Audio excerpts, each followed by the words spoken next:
What's up everybody? I hope you're doing well. So I mentioned in a video a couple of weeks back that I was going to do a follow-up video all about how I'm going to approach maternity leave this time around now that this is my second baby. Just about 2 years ago when I was pregnant with my first child, I posted a video all about my plans for maternity leave that first time around. So I went back and rewatched that video and took notes about what I'm going to keep the same and what I'm going to change. So if you're interested in hearing about that, then keep watching this video. Welcome to Private Practice Skills. I'm Dr. Marie Fang, psychologist in private practice. I post videos offering tools I learned the hard way about starting and growing private practice so that you don't have to. Now, before hopping into naming my plans for maternity leave, I need to give a preface, which I feel like I give some version of this preface in nearly all of my videos, but it's true. And that's just because I'm planning on doing my maternity leave this way, it doesn't mean that you need to do it the same way. If you're a mom to be or a parent to be, I'm just sharing what's worked for me, what I'm planning on doing, and you do you. You do what works best for you and your family. All right, with all of that prefacing out of the way, let's hop into some of the things that I said I was gonna do the last time around when I was going on maternity leave and how I'm gonna modify them. So one item I named the last time around was the importance of having some loose structure around how long you anticipate taking leave. Because if you set an exact amount of time, then it puts the pressure on you to return at that exact time frame, and you may or may not be ready to return at that time. You haven't even met your child yet. How are you gonna know your body is recovering? All of that. But if you have absolutely no timeline for how long you're going to be on leave, then your clients might be like, are you ever going to be coming back? Are you going to be gone for 2 weeks, 2 months, or a year? So it's helpful to have some loose structure.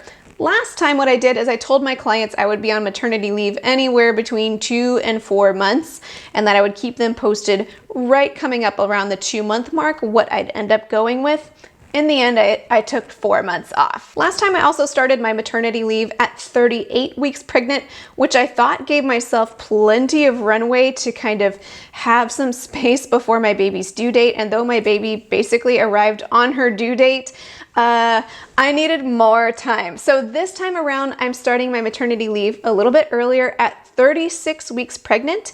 And right from the get-go, I'm telling my clients that I'm taking 4 months off, and that if my plans shift at all, I will let them know while I'm on leave any adjustments that I need to make, but we're shooting for that 4-month mark. The next item I named in my previous video in preparation for maternity leave was the importance of making a financial plan as soon as you know you're pregnant. The way that I did it last time is as soon as I found out I was pregnant, I started stowing away money every single month to cover my overhead expenses for once I was on leave, up to 6 months of leave, just in case I needed to take longer leave than I anticipated. At that point, I didn't know much about paid family leave, the ability to apply for disability benefits.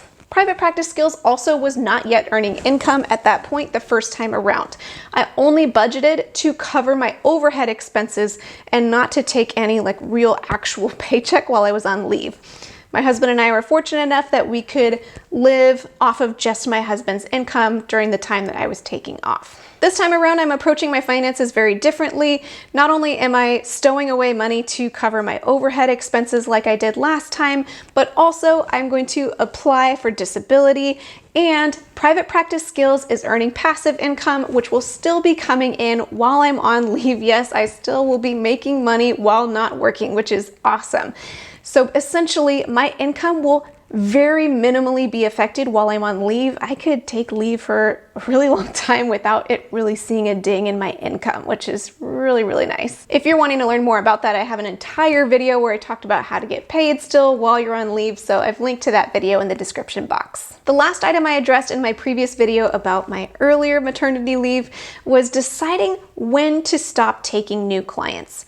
The way that I approached it last time is about 4 months into my pregnancy. Whenever a potential client would inquire about my services, I would let them know upfront that I was pregnant, when I was anticipating going on leave, and I would leave the ball in their court to decide if they still wanted to book with me given that I'd be going on leave in a few months.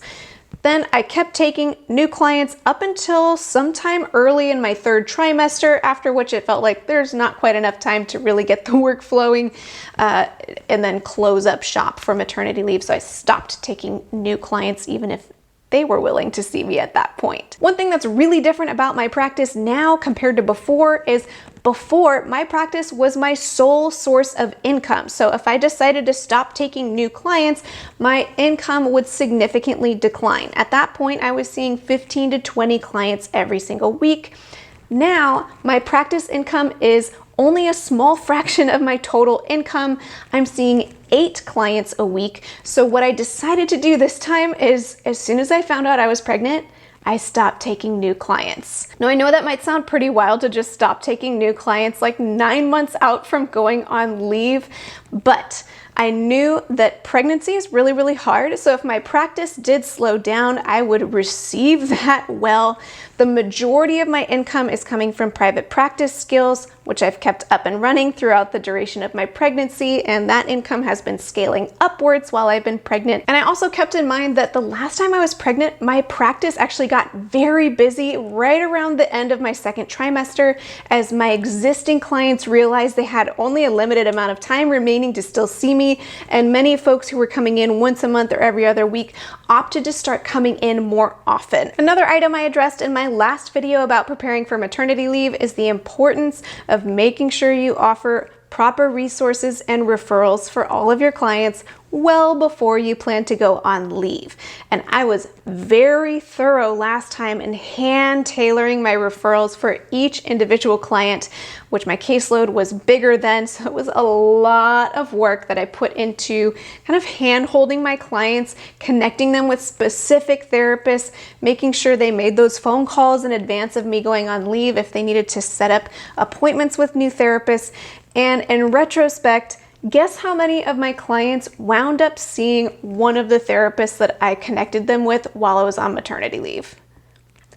0. So in reality, all that time I spent making sure I kind of handheld clients through the referral process was time that didn't end up paying off, aside from the fact that my clients had that peace of mind knowing they knew where to go if they needed to reach out to somebody, but they decided not to, and that's their freedom. So this time around, I'm still making sure I'm very clear on referrals available for clients. For some of my higher needs clients, I am still kind of hand holding them through the process, making sure they're connected with a very specific therapist that they feel is a good fit. But for a lot of my clients, I will just be offering a more generalized referral list of therapists I've checked in with who've said they're happy to make themselves available to be on this referral list, and my clients can feel free to reach out to this short list of available therapists should they choose to. Another boundary I decided to set last time around for maternity leave was that during those 4 months that I was on leave, I was completely inaccessible to my clients. Like if they emailed me or called me, I wouldn't even see it until the end of the 4 months because I just completely logged out of everything. And in my mind, I thought, I don't want to be distracted on the computer, on my phone all the time when I'm wanting to focus on my newborn baby. In reality, babies sleep a lot, though, you don't necessarily get to sleep a lot as the parent, but there's a lot of periods during the day where your newborn baby is just snoozing and you have free time. And I noticed that for my mental health, even if it's just like a once a week quick email check-in, it's really helpful for me to be able to have access to work items outside of, focusing on my family all of the time. So this time around, I'm gonna make myself more accessible during the prepartum parts of while I'm still pregnant. My clients can still contact me 36 weeks to 40 weeks along, even though I'm not scheduling appointments with them. And then after about 6 weeks or 2 months after my baby is born, I will be accessible via email again. I just won't be scheduling with clients. Another item I named as part of my maternity plan last time around is that I had a emergency early labor email drafted and ready to send to my clients, BCC'd, should I go into labor before I had scheduled maternity leave. I'm so grateful that I was fortunate enough that I did not need to send that emergency email, but I think I did the right thing. And so I'm doing the exact same thing this time where I have all the resources needed for my clients in case I go into labor much sooner than I expected. If you'd like to snag my early labor email and make it your own, I've linked to it in the description box. You can find it there. And the last thing that I named in my prior maternity leave plan video was that I intended to phase back into seeing clients again pretty slowly, and that's what I did. I think I saw maybe 4 clients a week at first after taking 4 months of leave, and I eventually scaled up to 12 clients a week, which I had intended as sort of my new caseload cap.